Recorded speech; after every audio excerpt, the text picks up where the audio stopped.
I'm Ann Karrick, and we're talking now to Kaye Paige, American singer, rapper, actress, writer, content creator. We're going to add some more to that list, I'm sure, shortly. So, Kaye Paige, thanks for being here. Thank you, and nice to meet you. Nice to meet you as well. Let's just start with the basics. If somebody has no idea who you are, describe yourself as an artist. What would you say? Like, somebody says, "Who's Kaye Paige?" Right. What's the answer? I would say I just like to create things, which sounds a little bit cheesy, I guess, but it's just like when you listen to the things I do, it's just like when I feel the need to do something, I will. So I mean, I make music. I might slide it and direct my music video, or I write. I enjoy acting and just all those things. I just love being part of a creative process. And Do you have one that you like best, or you kind of like the Ooh, variety? I do like the variety. I guess closest to my heart would be music, but The creating the music. the recording and writing music might be the thing that's like closest. The music itself or the words?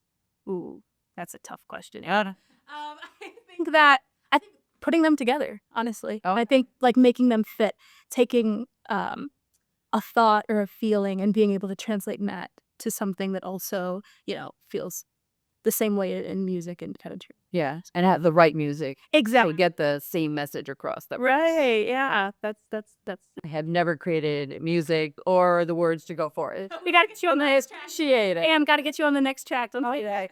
All right, I'm up for that. Yeah, So let's talk about the beginnings. Like how did you get into all of this? Because you have this career that has all these different facets.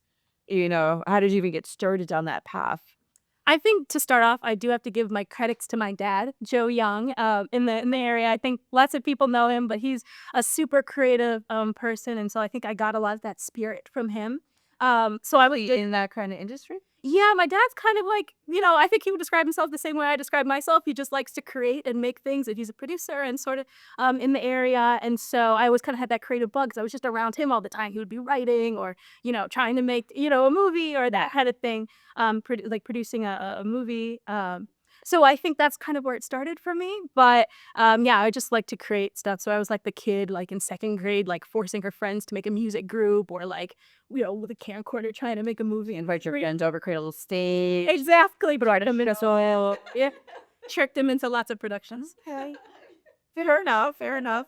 Um, so tell us about some of the work that you've done. I mean, you have all these different areas, but projects that you worked on that you stand out to you or something.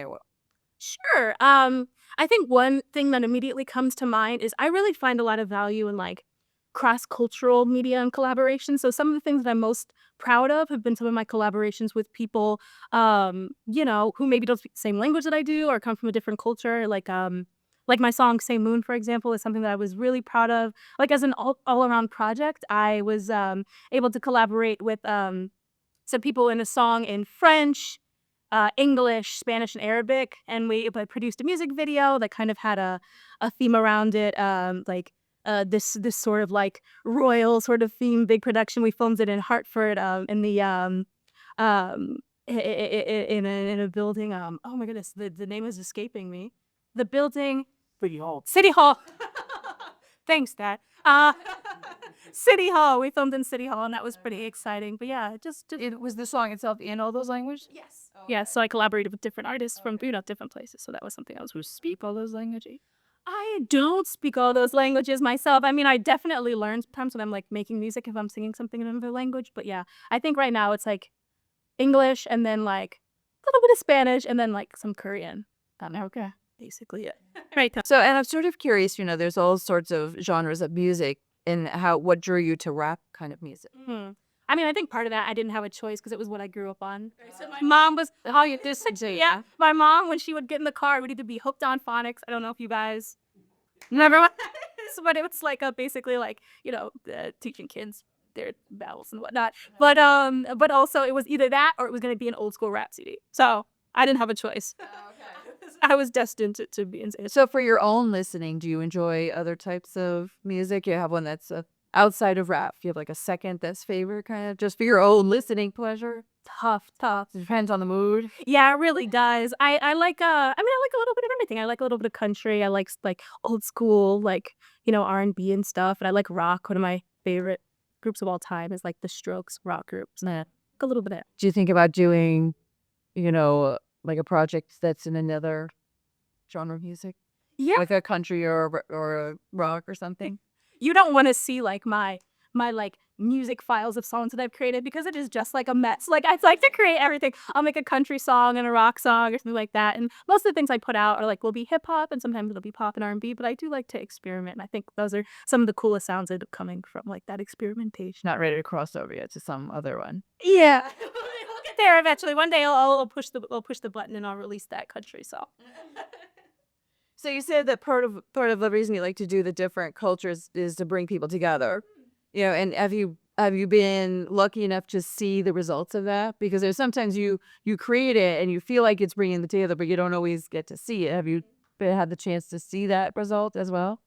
On a personal level, I definitely saw it immediately, which is what motivated me to do it. So, like, when I was living in South Korea for a while, it was so funny because the first thing that would, like, allow me to connect with people, whether it be, like, students that I was working with, like kids or other adults, it would be, like, music. I was like, "Oh, that's something. There's something there."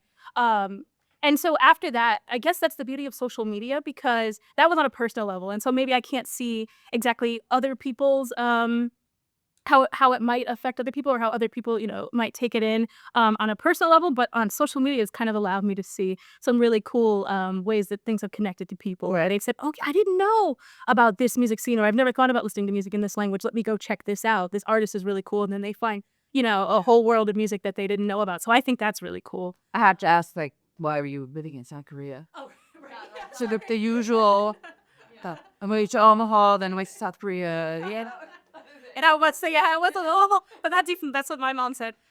So yeah, I mean, I went there for a few reasons, but primarily it was to teach English. So I taught English out there for a few years, and then I also make a lot of music out there. But so you went, though, not for music reasons, No, just but it, of course, it influences you another culture and another sound. exactly. The K-pop world and the Korean music industry is so amazing, and so I had some inkling of it, but I had no idea until I was in it. I'm like, what I was really walking into, and I'm so grateful for that experience. Yeah, as a person and also just musically what it was, Yeah, and I know in looking a little bit about your background before we came on, it said that you like to challenge the social norms.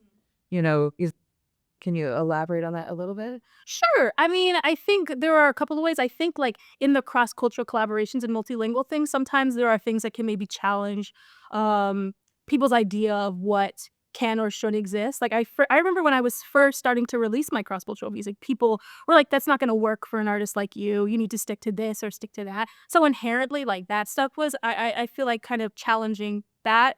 And then also just, challenging the idea of who is allowed to make music, who people want to see on their screens, just, by virtue of that. And I like to delve into, maybe a little social commentary every once in a while. My favorite thing ever in the world is to make a song that sounds super pop and super fun, but has actually got this, like, yeah, exactly. It's one of my favorite things. That's it. Exactly. Yeah. So tell us also, before we run out of time, a viral K-pop reaction to videos. Oh gosh, that is where I got my start. And with my brother, shout out to Tang Sauce and Kyle. I just remember one day, we had a music group. We'd formed a music group, and we had filmed a reaction video. One was to like a popular, rap cipher, and one was to K-pop because I was moving to Korea. So it was like a fun thing. We had a music group together. I was going to Korea, and I remember I made a video. Didn't think much of it. I chose the K-pop video. I just uploaded it. I went to sleep. I woke up and it had like 100,000 views, which back in that time, like 2017 was like a lot. Sure. And it was going up and going up, and it was so cool. People were, interested in seeing our reactions and our opinions as maybe like American rappers to Korean rappers, and like seeing that like crossover and stuff. So that was also like the first kind of like maybe taste I saw of like, oh wow, like people are actually interested in this, and this can actually maybe do something cool. Well, especially I think when you do it and you go to sleep and you wake up, realize like, oh, people are looking at it. So before we're completely out of time, what's next what's next in the K-Page world? What's coming up, projects or something that we should be looking for? Yeah, I mean, more music. I'm going to be releasing music very soon. In about 8 days, I'll be releasing a track, Always Icers, which is exciting. I'm also excited that I recently joined the Grammy U program, which is the Recording Academy's program for rising faces in the music industry. So I'm super excited about that and doing, projects and attending things with them. So that's huge and something I'll be, posting content about. And I also kind of want to start delving more into like the acting world. So that's also something I So we might see you doing some acting. Hopefully. And where can somebody go if they want to find out more about your music and you, the Miss Kaye Paige? Where do we go to find out more about the?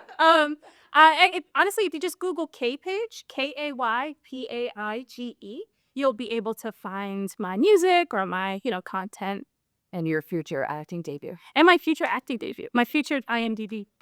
That's right. Kaye Paige, thank you so much. Thank you, and it was great speaking with you.